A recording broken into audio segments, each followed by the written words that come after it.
영국의 철도 노조가 수십 년 만에 최대 규모의 파업에 돌입했습니다. 영국뿐 아니라 벨기에와 프랑스 등 유럽 곳곳에서 노조 파업이 잇따르고 있는데요.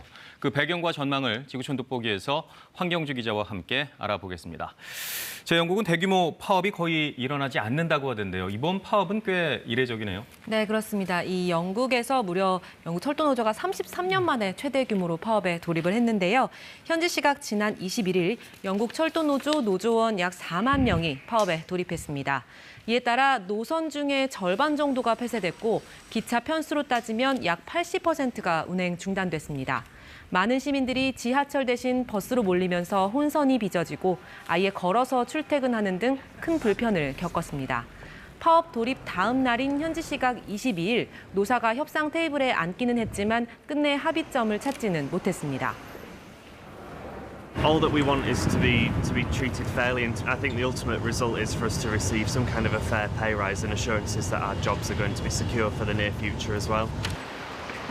철도 노조는 7% 임금 인상과 구조조정 중단 등을 요구하고 있는 반면 사측은 최대 3% 인상안을 고수하고 있는데요.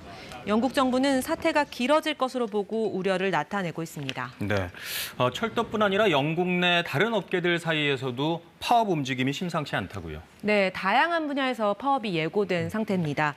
이번 주 영국의 국선 변호사들이 파업에 나서는 것을 시작으로 교사와 간호사 노조도 파업을 준비 중입니다. 사실 노조 파업은 영국만의 문제가 아닌데요. 벨기에 수도 브뤼셀에서는 현지 시각 지난 20일 생활비 폭등에 대한 대책 등을 요구하며 7만 명이 거리로 나왔습니다.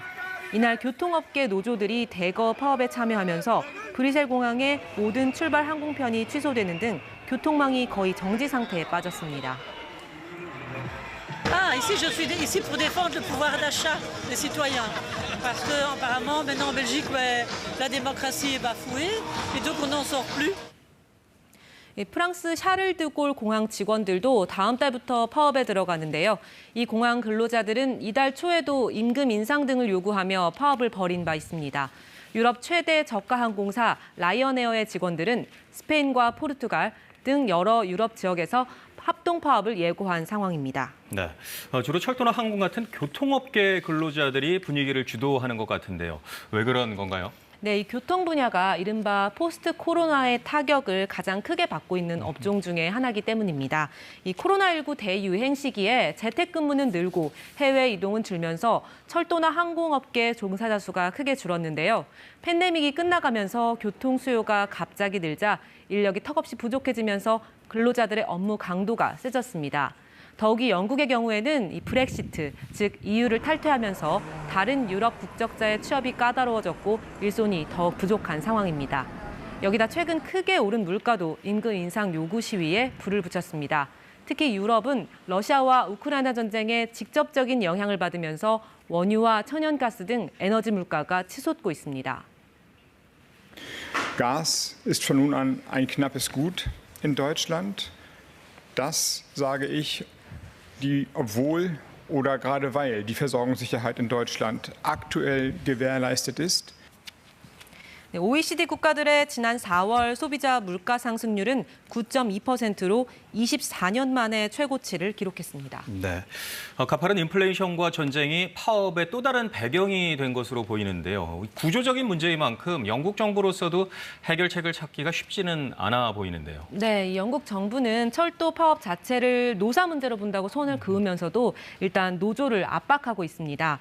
이 보리스 존슨 영국 총리는 철도 파업 기간 임시 직원을 채용할 수 있도록 허가하고 이 파업은 잘못됐다고 언급하기도 했습니다.